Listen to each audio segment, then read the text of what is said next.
So the two things that I get asked about most frequently when I tell people that I do cowboy action shooting is about spinning my revolvers and fanning the hammer. And unfortunately, for most people that ask me, I'm like, well, I don't do either of those things. And they're like, oh, and then it's awkward. As far as like spinning the guns go, I don't really see a point to spin guns. It doesn't make the bullets come out any faster. I don't like, even if the gun is empty, my cowboy guns have had a lot of work done to it. If I drop a gun, and break a grip or something like that, that's expensive.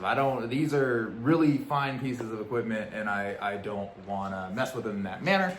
Now, I know gun spinning is really cool. Like, I love the whole scene in Tombstone when Johnny Ringo swings around the gun, and Val Kilmer shows how badass he is by just spinning around his mug. Like, that is like one of the coolest, most defining scenes of why I wanted to get into cowboy, right? But I don't want to spin my guns. I have given thought to buying like maybe some replica guns, just to spin for fun here and there, just because it would be something cool to learn. But I don't see any reason to ever spin my guns, and I don't think it's a very safe practice to spin guns when they're loaded. So there's that part of it. And as far as fanning the hammer goes, first and foremost, we don't do it in cowboy because it's illegal. So there's that.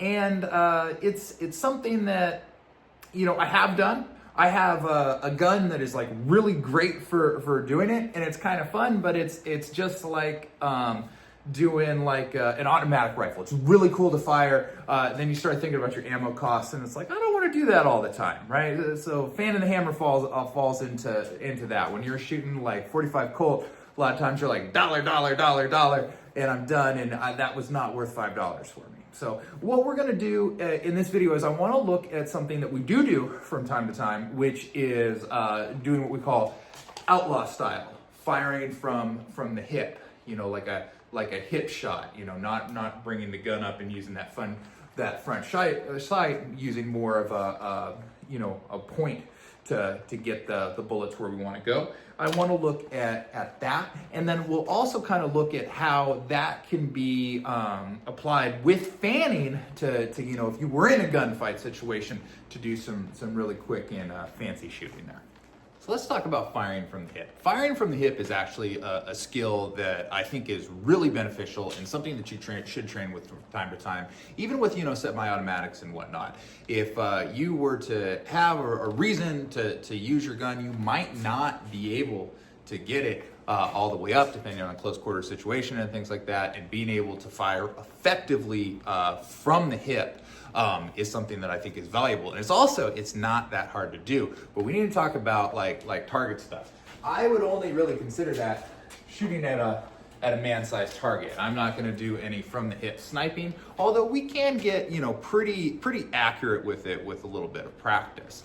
Let's take a look at what we're doing. What we're doing is we're bringing the gun out, and we want to get it kind of horizontal, and this is where we would look at doing our fire. So we're coming it up from this position here, and you can see, especially at this incredibly close range, wouldn't be hard for me to get on target.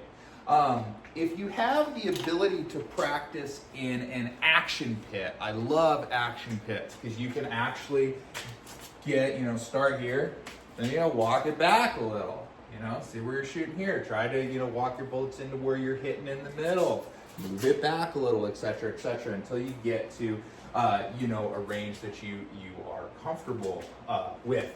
So what we're doing is I come up, I'm gonna go ahead and I'm gonna cock that hammer, right? And as soon as I've got the hammer back and the gun level with the target, I fire, right? So very simple. So as the gun comes out of the holster, I'm clearing it, getting that hammer back. Hammer should be coming fully back once the gun is horizontally level with the target, and then I let it go. What I would do at this point here is I would leave my finger depressed on the trigger. And this is where we get into talking about fanning. Now I can bring my other hand in and I can fan the hammer as I come up to my sight line. And this can be very, very effective. Let's take a look at a stage in which we shoot outlaw style. And in this stage, what we do is we come up, we shoot from the hip, and then we come up and we shoot a second round a little bit higher up, just like that. Well, I guess it's hammer time. Stand by.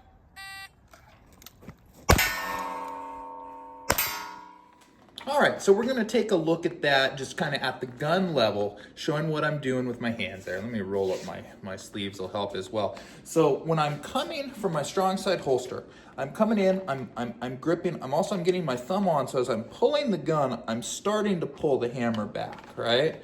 So I'm coming in, I'm pulling the hammer as I'm getting the gun, but the hammer doesn't fully go back until I'm getting out in front of me here. Okay. At this point, now I've got it kind of lined up. I'm doing that point shoot. I'm pointing at the target. Again, I'm thinking of like a man-sized target here.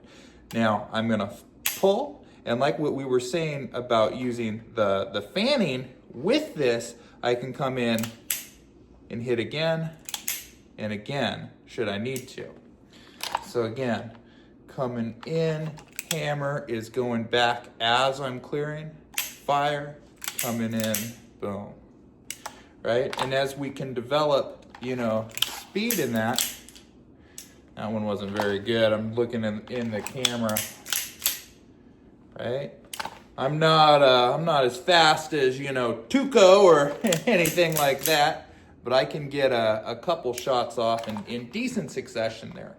If I'm coming from the cross draw, what I want to do is I want to do that Santa Fe technique. Instead of bringing my hand to the gun and then bringing it in, because now I'm not going to be pointing down range, I want to bring my gun to my hand so I'm pulling out and then I'm in that same motion as my hip goes back, right?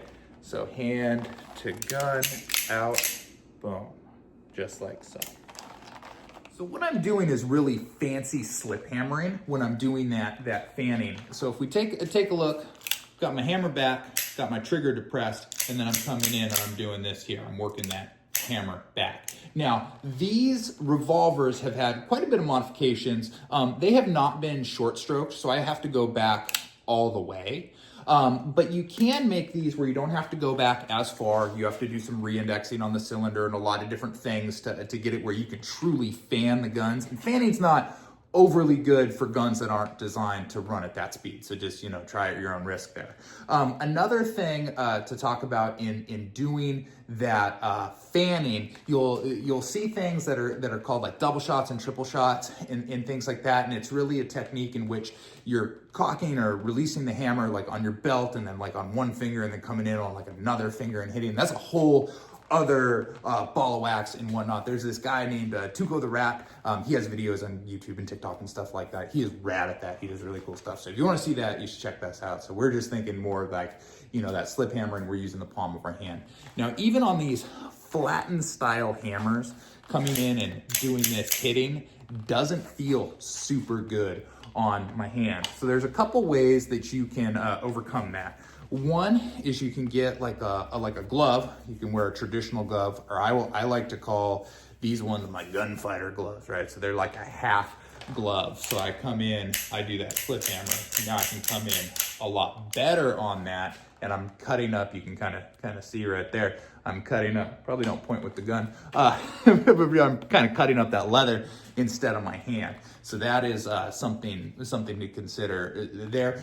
These gloves are actually cool. They're from some TV show that the guy Jonah Hex, he's like this old cowboy DC character, he wore. So I got these gloves. Anyway, the other way that you can do it is do what Sylvester Stallone did. You can get this roller put on. So the roller allows it where we can kind of come in, there we go, and do the fanning. This one has a much heavier pullback than my other one. I don't shoot this one in Cowboy. I shoot this one for fun. This one would be illegal for a Cowboy because it's ported, it has no front sight, and it has that roller. But let's check out what it looks like fanning this guy.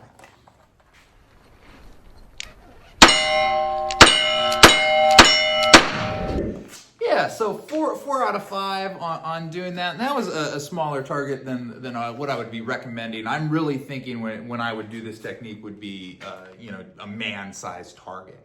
right? So that one's a bit smaller. And the reason I'm saying that or stressing that is there is a good likelihood that you'll miss when practicing for this. And since it's not, we're not looking down, you could miss in a way that it makes it where, firing over the berm or something like that. And you don't want to do that. So having a bigger target, prevents that. We actually, at our Cowboy range, we have some, that have like for our three amigos, so they are like the three amigos, and then we have some giant like buffalo targets, and those would be good ones to practice on, but big targets. Now again, talking about combining those two methods, what we're really doing is you want to be able to get it more or less horizontal is when your hammer is coming back, and then this is where really the true aiming starts.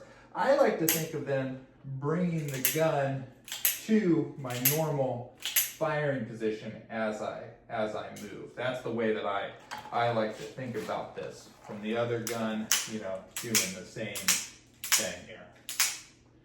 Good. Let me show you those big targets that I was talking about. We'll take a look at that same stage from earlier, but from my perspective. I guess it's hammer time. Stand by.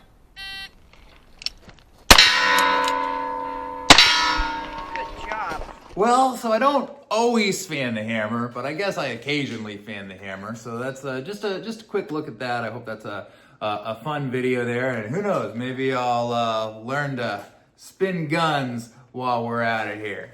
This one's made of foam. You guys have a good one. Get out there and shoot.